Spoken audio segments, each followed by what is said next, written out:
ಚಿತ್ರದುರ್ಗ ಶಾಸಕ ಕೆಸಿ ವೀರೇಂದ್ರ ಪಪ್ಪಿಗೆ ಮತ್ತೆ ಇಡಿ ಶಾಕ್ ಅನ್ನ ಕೊಟ್ಟಿದೆ.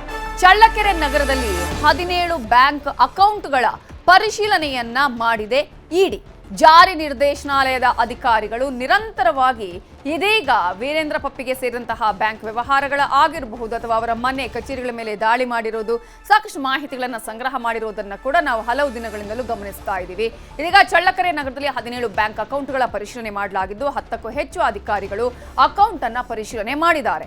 ಸೊ ಇವತ್ತು ಬ್ಯಾಂಕ್ನ ಲಾಕರ್ಗಳನ್ನ ಓಪನ್ ಮಾಡುವ ಸಾಧ್ಯತೆ ಇದೆ. ಇವರ ಹೆಸರಲ್ಲಿರುವಂತಹ ಬ್ಯಾಂಕ್ ಲಾಕರ್ಗಳಿದೆಯಲ್ಲ ಅದನ್ನ ಓಪನ್ ಮಾಡುವ ಸಾಧ್ಯತೆ ಇದೆ. 15 ದಿನಗಳಲ್ಲಿ 3ನೇ ಬಾರಿ ಚಳ್ಳಕೆರೆಗೆ ಬಂದಿದೆ ಇಡಿ ಟೀಮ್. 12 ಕೋಟಿ ಕ್ಯಾಶ್, ಹಾಗೆಯೇ ಅಪಾರ ಪ್ರಮಾಣದ ಚಿನ್ನಾಭರಣ ಕೂಡ ಸಿಕ್ಕಿತ್ತು. ಅಪಾರ ಪ್ರಮಾಣದ ಆಸ್ತಿಯ ದಾಖಲೆಗಳು ಕೂಡ ಸಿಕ್ಕಿದ್ವು. ಗೋವಾದ ಕ್ಯಾಸಿನೋಗಳ ಮೇಲೆ ದಾಳಿ ಕೂಡ ಆಗಿತ್ತು. ಇಂತಹ ಸಂದರ್ಭದಲ್ಲಿ ಇದೀಗ ಕೆಸಿ ವೀರೇಂದ್ರ ಪಪ್ಪಿಗೆ ಇಡಿ ಅಧಿಕಾರಿಗಳು ಮತ್ತೆ ಶಾಕ್ ಕೊಟ್ಟಿದ್ದಾರೆ. ಇದರ ಬಗ್ಗೆ ಇನ್ನಷ್ಟು ಡೀಟೇಲ್ಸ್ ಕೊಡೋದಕ್ಕೆ ನಮ್ಮ ರಿಪೋರ್ಟರ್ ವಿನಾಯಕ್ ಈಗ ಫೋನ್ ಸಂಪರ್ಕದಲ್ಲಿ ಜಾಯ್ನ್ ಆಗಿದ್ದಾರೆ. ವಿನಾಯಕ್, ಈಗಾಗಲೇ ವೀರೇಂದ್ರ ಪಪ್ಪಿಗೆ ಶಾಕ್ ಮೇಲೆ ಶಾಕ್ ಅನ್ನು ಅಧಿಕಾರಿಗಳು ಕೊಡ್ತಾನೇ ಇದ್ದಾರೆ. ಇದೀಗ ಯಾವ ರೀತಿಯಾಗಿ ಬ್ಯಾಂಕ್ ಅಕೌಂಟ್ಗಳ ಪರಿಶೀಲನೆ ಆಗ್ತಾ ಇದೆ, ಇವತ್ತು ಅವರಿಗೆ ಸಂಬಂಧಪಟ್ಟಂತಹ ಬ್ಯಾಂಕ್ ಲಾಕರ್ ಅನ್ನ ಒಡೆಯುವ ಸಾಧ್ಯತೆ ಇದೆಯಾ, ಹೇಗೆ?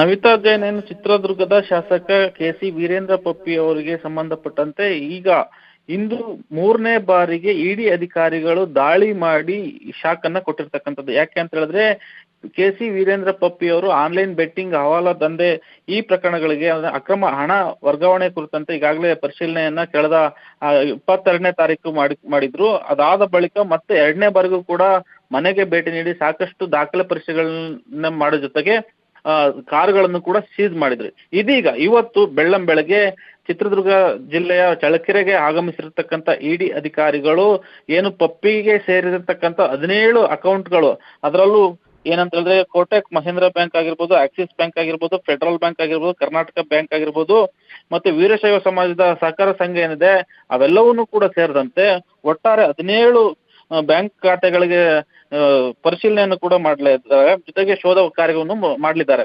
ಅದರಲ್ಲಿ ಏನಂತ ಹೇಳಿದ್ರೆ ಪ್ರಮುಖವಾಗಿ ಈ ಪಪ್ಪಿಗೆ ಹೊಡೆತನಕ್ಕೆ ಸೇರಿದಂತಹ 17 ಅಕೌಂಟ್ಗಳಲ್ಲಿ ಯಾವ್ದಾದ್ರು ಲಾಕರ್ಗಳಿದಾವ, ಆ ಲಾಕರ್ಗಳನ್ನ ಇವತ್ತು ಫ್ರೀಸ್ ಮಾಡುವಂತ ಸಾಧ್ಯತೆ ಕೂಡ ಇದೆ. ಅದರಲ್ಲಿ ಇರ್ತಕ್ಕಂಥ ಚಿನ್ನ ಅಥವಾ ಹಣ ಮತ್ತು ಏನು ದಾಖಲೆಗಳು ಕೂಡ ವಶಪಡಿಸಿಕೊಳ್ಳುವಂತ ಸಾಧ್ಯತೆಗಳು ಹೆಚ್ಚಾಗಿ ಕಾಣ್ತಾ ಇದ್ದಾವೆ.